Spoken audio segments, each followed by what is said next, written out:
গ্রামটা সবসময় ছিল শান্ত। কিন্তু এক ঘটনার পর থেকেই সেখানে অশান্তির কালো ছায়া নেমে আসে। অর্পিতা নামে এক মেয়ে, যার হাসি দিয়ে পুরো গ্রামকে আলো করে রাখত, তার জীবন এক রাতে থেমে যায়। 4 জন বর্বর তাকে তুলে নিয়ে গিয়ে ভয়ঙ্করভাবে নির্যাতন করে। তার মৃতদেহ পাওয়া যায় গ্রামের পুরনো কুয়োর পাশে। সেই দিন থেকেই কুজোটা হয়ে যায় অভিশপ্ত। অর্পিতার মৃত্যুর পর থেকেই অদ্ভুত ঘটনা ঘটতে থাকে। প্রথমে সেই 4 জন অপরাধীর নেতা রাহুল। এক রাতে সে ঘুমিয়েছিল। গভীর রাত, চারদিকে সবকিছু স্তব্ধ। হঠাৎ তার ঘরে ঠান্ডা বাতাস বইতে শুরু করে।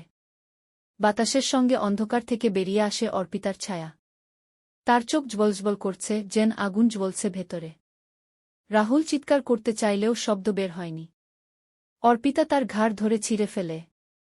সকালে তার লাশ পাওয়া যায় ছিন্নবিচ্ছিন্ন অবস্থায়। রক্ত দিয়ে দেয়ালে লেখা ছিল, আমাকে ভেবেছিলে দুর্বল? এরপর একে একে শুরু হয় বাকিদের মৃত্যু। দেবেশ, অরুণ এবং রাকেশ সবাই অর্পিতার অভিশাপ থেকে বাঁচতে পারেনি। প্রত্যেকের মৃত্যু ছিল অস্বাভাবিক, ভয়ঙ্কর। কেউ নিজের ঘরে পুড়ে কয়লা হয়ে গেছে, কেউ খোলা মাঠে রক্তমাখা অবস্থায় পাওয়া গেছে। প্রত্যেকের মৃত্যুস্থলে রক্তের অক্ষরে লেখা থাকত, তোমার সময় শেষ। কি গ্রামের লোকেরা ভয়ে কাঁপতে থাকে। তারা বুঝতে পারে অর্পিতার আত্মা ফিরে এসেছে প্রতিশোধ নিতে। কেউ কুয়োর কাছে যেতে সাহস পায় না। মাঝে মাঝে গভীর রাতে কুয়ো থেকে ভেসে আসে চিৎকার আর কান্নার শব্দ। একদিন গ্রামের পুরোহিতরা আত্মাকে শান্ত করার জন্য কুয়োর কাছে যায়। মন্ত্রপাঠ শুরু হতেই হঠাৎ কুয়ো থেকে বেরিয়ে আসে এক কালো ছায়া। সেটা ধীরে ধীরে রূপ নেয় অর্পিতার। তার শরীর ছিন্নভিন্ন, চোখ থেকে রক্ত ঝরছে।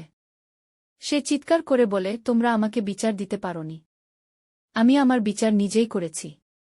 যারা অন্যায় করেছে তাদের শাস্তি হবে, আর যারা চুপ থেকেছে তাদেরও রেহাই নেই। সেই দিনের পর থেকে গ্রামে অদ্ভুত ঘটনা ঘটতেই থাকে।